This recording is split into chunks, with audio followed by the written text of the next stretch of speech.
Bonjour et rebonjour à vous tous. Dans cette vidéo, nous allons continuer à découvrir sur le sujet l'hospitalité. Alors, le sujet dans cette vidéo, quelles sont les dimensions de l'hospitalité chrétienne?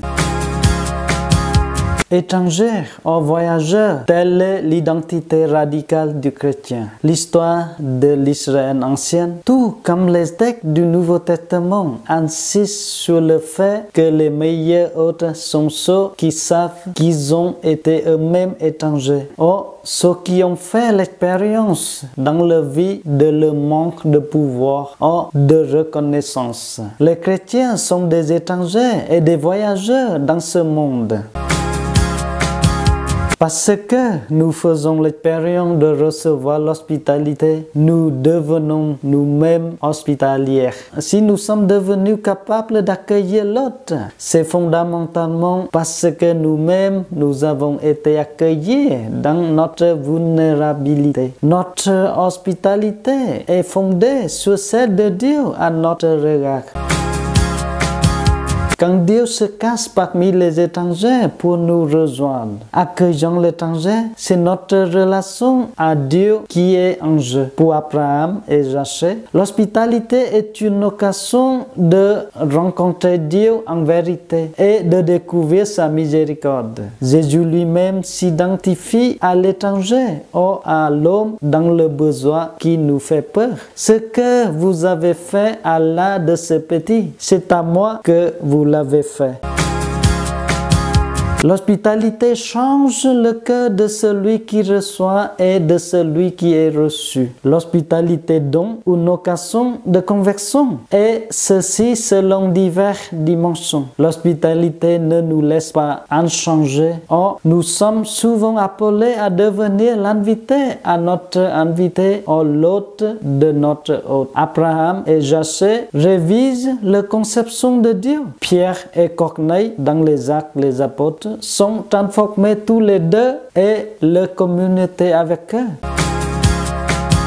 La réciproque de l'hospitalité fait naître et se développer la communion fraternelle. L'hospitalité, en dernier ressort, nous guide vers la réciprocité et l'amitié. Accueillir une personne est davantage que donner de la nourriture et un logement. C'est aussi un moyen de partager avec eux, avec ceux qui nous recevons et recevoir d'eux en échange le cadeau surprenant qui peut nous offrir. Abraham reçut le don d'un fils. Jacob reçut le salut. La chance de retrouver son statut de fils d'Abraham et de devenir l'ami de Jésus. Pierre et Corneille initièrent une nouvelle relation d'amitié entre juifs et païens au sein de la communauté chrétienne. Une relation d'abord dissymétrique peut progressivement s'ouvrir à une réciprocité respectueuse de chacun.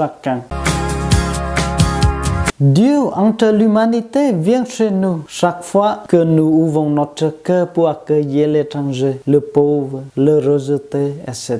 Les structures ou associations hospitalières sont autant de portes de Dieu pour entrer en humanité et la libérer de son égoïsme du péché. Aujourd'hui, cette hospitalité se manifeste de manière diverse, comme beaucoup de centres qui accueillent des migrants, des réfugiés autour de nous, et aussi les tables ouvertes dans des paroisses. Autant de manières de mettre en œuvre cette vertu grâce à laquelle, comme dit l'Épître aux Hébreux, quelques-uns à leur insu ont hébergé des anges. Voilà, merci beaucoup pour votre écoute et à la prochaine vidéo.